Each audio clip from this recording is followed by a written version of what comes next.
Hi friends, Verma global study centre लेकर आया है एडीओ एग्जाम के लिए स्पेशल प्रश्न।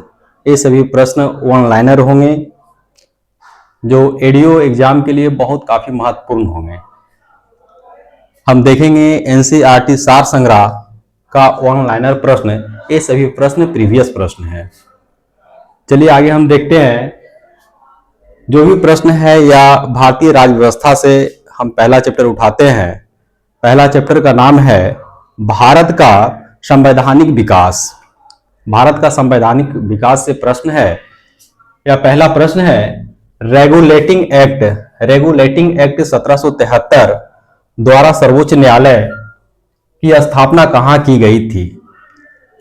पूछा गया प्रश्न है रेगुलेटिंग एक्ट 1773 द्वारा सर्वोच्च न्यायालय की स्थापना कहां की गई थी। या जो स्थापना की गई थी कलकत्ता में की गई थी, 1774 में की गई थी।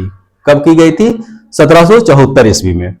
अगला प्रश्न है भारतीयों को भारत के प्रशासन में भाग लेने का अधिकार किस अधिनियम के द्वारा प्राप्त हुआ है।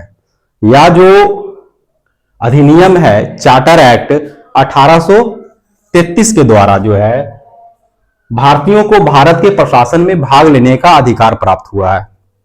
अगला प्रश्न है भारतीय विधान परिषद को बजट पर बहस करने की शक्ति किस अधिनियम के द्वारा प्राप्त हुई है। प्रश्न है भारतीय विधान परिषद को बजट पर बहस करने की शक्ति किस अधिनियम के द्वारा प्राप्त हुई। या जो अधिनियम है भारत परिषद अधिनियम 1892 में जो प्राप्त हुई थी। अगला प्रश्न है प्रश्न नंबर 4, केंद्रीय विधानमंडल सर्वप्रथम किस अधिनियम के द्वारा द्विसदनीय बनाया गया। या जो बनाया गया था 1919 के भारत शासन अधिनियम के द्वारा। किस अधिनियम के द्वारा बनाया गया था? 1919 के भारत शासन अधिनियम के द्वारा बनाया गया था। अगला प्रश्न है भारत के राष्ट्रपति को अध्यादेश निर्गत करने की शक्ति मूलतः किस अधिनियम से प्रेरित है। या जो प्रेरित है भारत शासन अधिनियम 1935 से प्रेरित है। कहां से प्रेरित है? 1935 से भारत शासन अधिनियम से प्रेरित है। ठीक है। अगला प्रश्न है प्रांतों में द्वैध शासन। क्या द्वैध शासन कहां? प्रांतों में व्यवस्था किस अधिनियम के द्वारा लागू की गई थी। प्रांतों में द्वैध शासन व्यवस्था किस अधिनियम के द्वारा लागू की गई थी। तो यह जो की गई थी 1919 के भारत शासन अधिनियम के द्वारा लागू की गई थी। कब की गई थी? 1919 के भारत शासन अधिनियम के द्वारा लागू की गई थी प्रांतों में द्वैध शासन।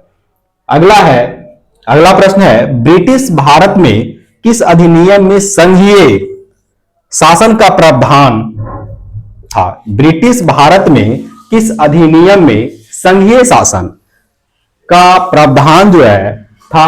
तो भारत शासन अधिनियम 1935 में था। कब था? 1935 में भारत शासन अधिनियम के द्वारा था। अगला प्रश्न है अखिल भारतीय संघ स्थापित करने का प्रावधान किस अधिनियम में किया गया था। तो यह जो किया गया था 1935 के भारत शासन अधिनियम में किया गया था। अगला प्रश्न है एक निर्वाचित संविधान सभा द्वारा भारत के संविधान का निर्माण करने का प्रस्ताव किस द्वारा किया गया? किसके द्वारा किया गया था? किसके द्वारा किया गया था?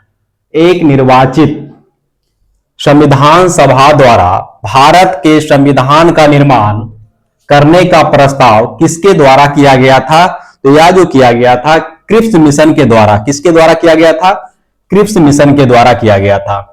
अगला प्रश्न है भारतीय संविधान सभा का गठन किसके अंतर्गत किया गया था। किसके अंतर्गत किया गया था भारतीय संविधान सभा का गठन। तो यह जो गठन किया गया था कैबिनेट मिशन 1946 ईस्वी के अंतर्गत किया गया था। अगला प्रश्न है कैबिनेट मिशन द्वारा प्रस्तुत योजना के अनुसार संविधान सभा में प्रांतों से प्रतिनिधियों का निर्वाचन किस अनुपात में था?